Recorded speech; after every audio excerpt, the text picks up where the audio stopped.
Recognizing the member for Chilliwack. Thank you, Madam Speaker. I'm really excited to speak about this motion today.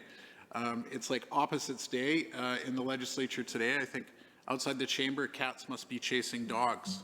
For 16 years, the BC Liberals refused to act while housing prices soared out of reach. Vacancy rates hit historic lows and rental rates became unaffordable. If given a chance, they would double down on the bad choices that created these problems. People who live and work in BC should be able to afford a safe and secure place to call home. There's no doubt there's a lack of affordable housing in BC. I know it's hurting folks in my community and holding our province back. Too many people in our province are still struggling to find an affordable place to rent or buy. Because the old BC Liberal government refused to build the homes people need, it's going to take a lot of work for us to bring us back to a place of affordability. Since the first day in office, we've been working on this. We're building tens of thousands of new homes that are adding to the supply. In the budget, we're continuing these investments to speed up delivery of affordable rental housing supply. We're also working with municipalities to streamline development processes and get homes built faster. And we'll be introducing a new cooling off period this spring to ensure prospective buyers are protected in a volatile market. It's going to be a key strategy in my community, Madam Speaker. The housing market in Chilliwack is exploding. Folks are moving east from the Lower Mainland to live in our community, and houses are sometimes sold for above asking price and with no subjects in a matter of days. What would the BC Liberals do about this, Honourable Speaker? Well, they showed what they'll do. They had 16 years to do that, and they did nothing. We have thousands of people moving to our province, so we're continuing to accelerate our investments to building more homes people can afford.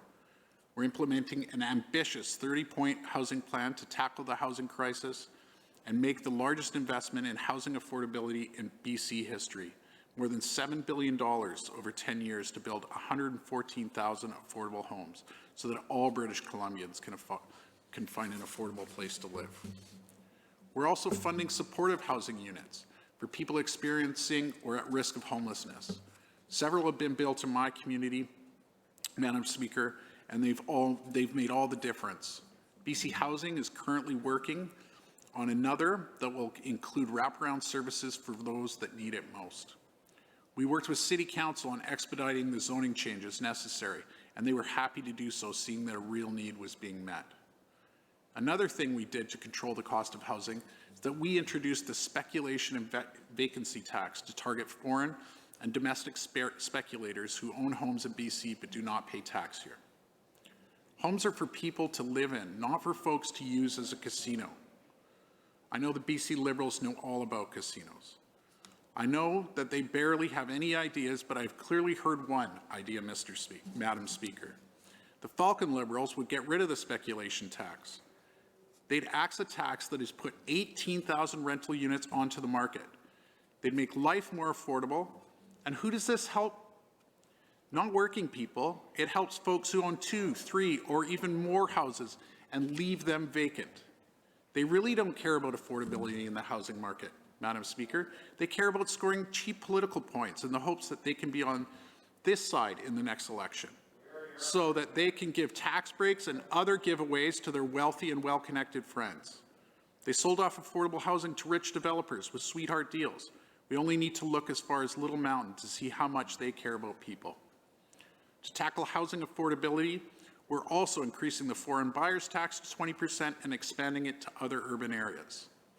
Cracking down on tax fraud and closing real estate loopholes to make sure people are paying their fair share of taxes, and this includes creating Canada's first ever pre-sale condo registry to crack down on flipping.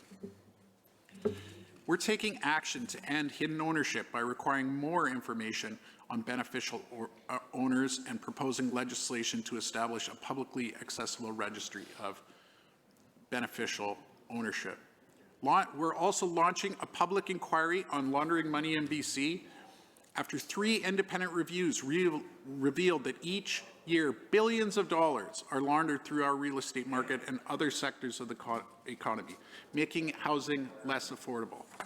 Mr. Speaker, on this side of the House, we're going to continue tackling housing affordability.